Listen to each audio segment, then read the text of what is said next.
Sama kami di studio CNBC Indonesia, Bapak Edi Sulistyo, Chief Everywhere Officer Everywhere.id. Pak Edi, tadi sebelum jeda saya tanyakan kepada Anda, sejauh ini berapa banyak sih jumlah musisi ataupun konten kreator yang berada ataupun yang memanfaatkan Everywhere.id ini? Ya, sekarang kita udah mempunyai ratusan curated konten kreator yang ada di platform kami yang tersebar dan mengisi acara secara setiap harinya. Itu ratusan range-nya berapa banyak Pak Edi? Ratusan sekitar hampir 200-300-an ya kira-kira ya. Yang tersebar di seluruh Indonesia dan mereka setiap harinya bekerja secara minimal 8 jam ya, multiple lokasi, beberapa slot itu di 8 kota di Indonesia hari ini. Nah, kalau melihat potensi yang cukup besar di Indonesia dan juga berbagai peluang-peluang yang ada, ini kalau di luar negeri apakah aplikasi sejenis ini ataupun industri seperti ini sudah ada sebelumnya di luar negeri? Nah, kita juga kaget karena waktu kemarin kita launching, kita banyak didatengin oleh banyak venture capital luar negeri. Justru mereka bilang, mereka nggak pernah ngelihat hal-hal seperti ini sebelumnya gitu. Dan setelah kita riset memang mengkonfirm kalau kita satu-satunya dan pertama yang ada di dunia dan lahir dari Indonesia. Karena ada peluang dan juga keresahan terkait dengan konten creator yang tidak dapat panggung gitu ya di tanah air. Dan mungkin salah satunya karena Indonesia adalah negara kepulauan dan Indonesia itu mempunyai talenta yang luar biasa. Itu yang membuat unique combination antara geographical dan talenta yang memungkinkan makanya ini bisa lahir dari Indonesia. Tadi Anda sempat mention terkait dengan venture capital. Nah, saat itu apa sih yang mereka lirik dari Everywhere.id dan apakah memang ada rencana untuk ekspansi lebih lanjut?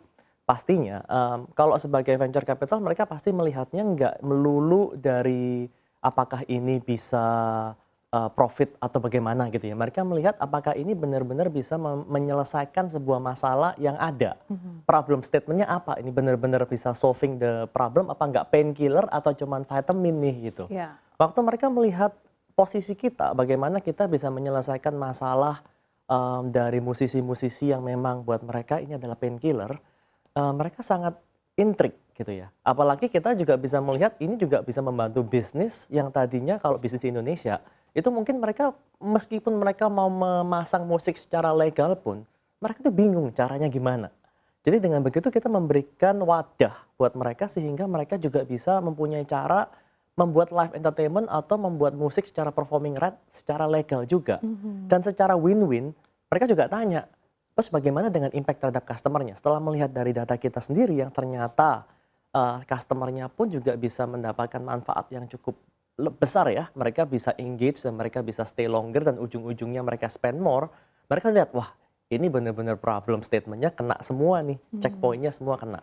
Pastinya maka kita kalau rencana ke depannya kita pasti akan scale, kita akan coba ke seluruh Indonesia, kita akan coba masuk ke seluruh venue-venue, hotel, restoran, kafe, semua venue-venue supaya mereka sendiri pun juga bisa mendapatkan manfaat dan mendapatkan musik secara legal. Berarti sejauh ini venue-venue terpusatnya di restoran ataupun kafe ya? Saat ini ada hotel juga, hotel, sudah ada restoran, hotel kafe. juga, Tapi kan? memang saat ini memang posisi kita sedang melakukan semacam research and development juga. Jadi kita masih ada di 8 kota yang secara kita select secara hand choose ya, beberapa lokasi ini supaya kita juga bisa mempersiapkan yang terbaik secara teknologi juga. Di tahun 2024 targetnya specifically berapa kota nih Pak Edi? Targetnya kita akan punya lebih dari 1.000 lokasi di tahun 2024 ini.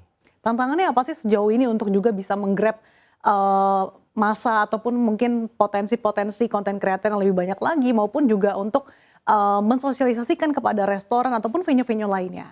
Tantangannya kalau dari sisi konten kreator sih hampir nggak ada ya, karena memang terima kasih juga karena pandemi itu membuat mereka jadi lebih sigap dan aware dan melek tentang teknologi. Blessing in disguise Blessing ya? in disguise, tiba-tiba mereka semua tuh punya backgroundnya juga memadai, suaranya juga oke, internetnya juga oke, flawless lah. Hampir semuanya itu begitu kita coba audisi itu nggak ada masalah sebetulnya. Kalau kita melihat dari sisi tantangan dari sisi venue owner, itu mungkin membuat sesuatu perubahan yang dari konvensional dengan menggunakan teknologi itu sesuatu yang memang harus dicoba. Tapi memang setiap kali kita menunjukkan konsep seperti ini, kita melihat hampir 100% langsung mau coba. Jadi sebenarnya kita tidak menemukan tantangan yang cukup berarti, tapi memang ujung-ujungnya harus dari eksekusinya kita. Karena kita memang punya moto di mana kita harus mempunyai 100% satisfaction untuk customer kita. Nah, sejauh ini seperti apa harapan Anda bagi pemerintah terkait dengan peran everywhere.id dengan potensi yang luar biasa bagi industri hiburan di tanah air? Tentunya seperti saya katakan, bagaimana kreatif ekonomi itu menjadi ujung tombak dan musik menjadi ujung tombak daripada kreatif ekonomi. Kita memang berharap mungkin pemerintah bisa memberikan kemudahan, terutama buat para songwriter ya, terutama buat para songwriter ataupun para komposer, supaya mereka juga bisa mendapatkan hak-haknya mereka dengan lebih mudah. Kita akan membantu dengan Everywhere dengan memberikan transparansi sehingga para musisi dan songwriter pun juga tahu lagu mereka itu dimainin berapa kali sih gitu dan lagu cover apalagi di kafe ya itu kan Iya. saat ini kan sangat tidak terdetek ya.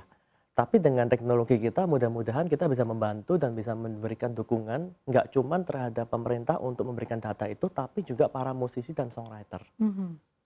Oke, bisa dikatakan sebagai pionir di teknologi ini, adakah gambaran terkait dengan nilai ekonomi yang belum dimaksimalkan di tahun ini dan juga outlook-nya di 2024, Pak Edi? Ya, mungkin bisa dikatakan begini, kalau royalti aja nih ya, kita melihat ada sekitar 4 juta F&B di Indonesia, ya kan.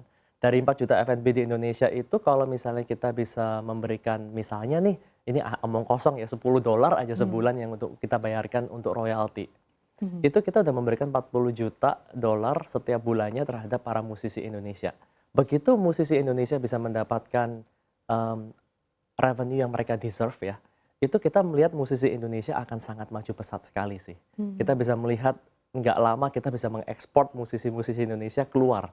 Bukan cuma dengerin K-pop tapi Indonesian pop nanti yang akan keluar. Kita juga bisa menjadi kiblat ya bagi industri musik di dunia, tidak hanya Korea Pastinya. gitu ya. Nah ini kalau misalkan berandai-andai kira-kira ini kita butuh waktu berapa tahun lagi sih supaya kita juga bisa kompetitif seperti dengan musik-musik Korea? Kita sangat beruntung sekali sebenarnya dengan teknologi dan dengan kemajuan zaman seperti ini. Kita nggak akan membutuhkan waktu segitu lamanya sih. Kita melihat dalam waktu beberapa tahun ke depan pun karena ini juga masalah yang dialamin nggak cuma di Indonesia tapi di global.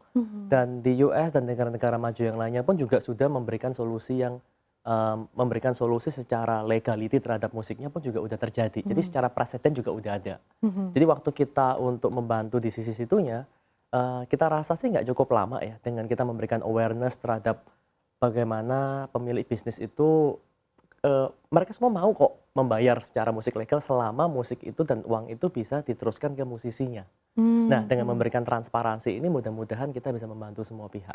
Selain transparansi, apa sih yang membuat industri musik di tanah air ini bisa dikatakan perkembangannya tidak semasif dengan negara-negara utamanya Korea?